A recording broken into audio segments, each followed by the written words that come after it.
Le CIPSA Filaha est le compagnie dans l'agriculture et de la paysannerie algérienne.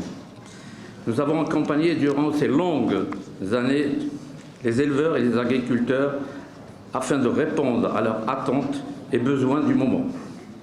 Nous avons patiemment contribué à la mise en relation d'entreprises agricoles, de partenariats de toute nature et avons fait du CIPSA Filaha le réceptacle des réflexions du monde agricole par l'organisation de forums au sein du GRFI, du groupe de réflexion Filaha Inno. Cette année, nous accueillons plus de 38 nations, dont plus de 600 exposants et 30 000 visiteurs professionnels. Nous dirons que les solutions qu'ils préconisent pour notre agriculture, une fois, nous discuterons bien sûr de toutes les propositions de dialogue ouvert au sein de nos forums et des connaissances partagées et échangées. Cet effort de l'acquisition des connaissances de longue haleine, effort collectif, a un seul objectif, c'est l'autosuffisance alimentaire. Mais ce but est malheureusement menacé. D'abord, par les changements climatiques. Nous vivons une sécheresse de longue durée sans précédent. Il suffit d'aller vers le Constantinois pour comprendre que le versant sud, les blés ont été brûlés par l'ensaignement et l'aridité des sols. La désertification avance inexorablement et c'est là un sujet de très grande préoccupation dans notre pays. Les forums 2023, aussi bien Africa Food Export, Fidoferti, Jazakwa et Agritech, avancent les orientations qui tiennent compte de ces évolutions désormais structurelles. Nous ne pouvons plus faire de l'agriculture comme hier.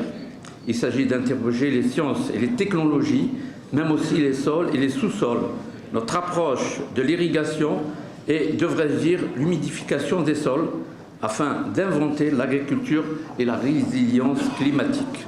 Cet impératif vital pourrait être envisagé dans la durée de l'œuvre de longue peine si les urgences géopolitiques n'étaient pas venues nous rappeler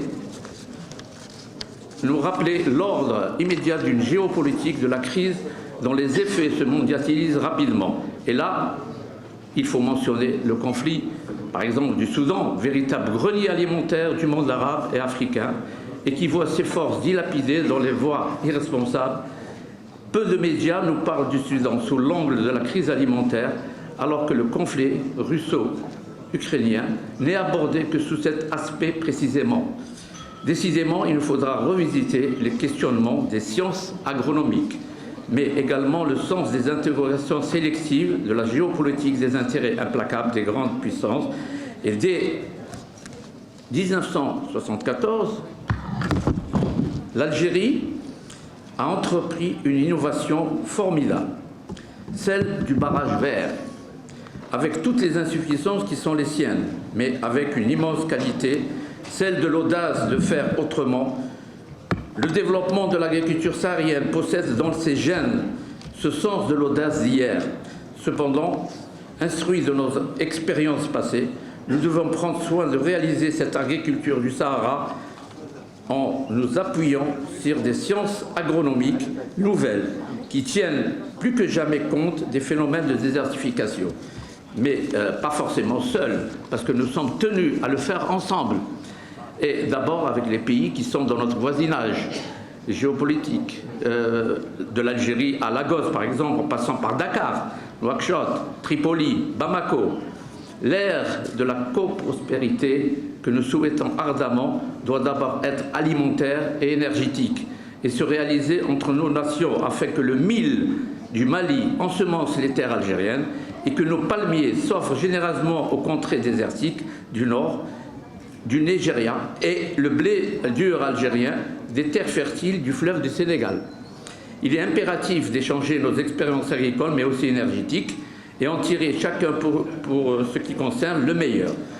Le CIPSA est donc parti pour un nouveau cycle d'événements tourné vers l'interrogation de cette agriculture. Cette agriculture nouvelle en s'appuyant sur les énergies nouvelles, mais toujours en rupture des sciences agricoles coloniales d'hier. C'est tout ce sens que la visite du ministre du ministère de l'Agriculture du Sénégal qui s'intitule, mesdames, messieurs, un ministère de l'Agriculture, de l'équipement rural et de la souveraineté alimentaire. Tout un programme et dont nous pouvons affirmer qu'il est celui de toutes les agricultures africaines. Je dois en vérité dire que la grande réussite du CIPSA 2023 doit beaucoup à la volonté de son Excellence, M. Ali Ngouille Ndiaye, l'impulsion politique pour une nouvelle orientation des relations agricoles entre le Sénégal et l'Algérie.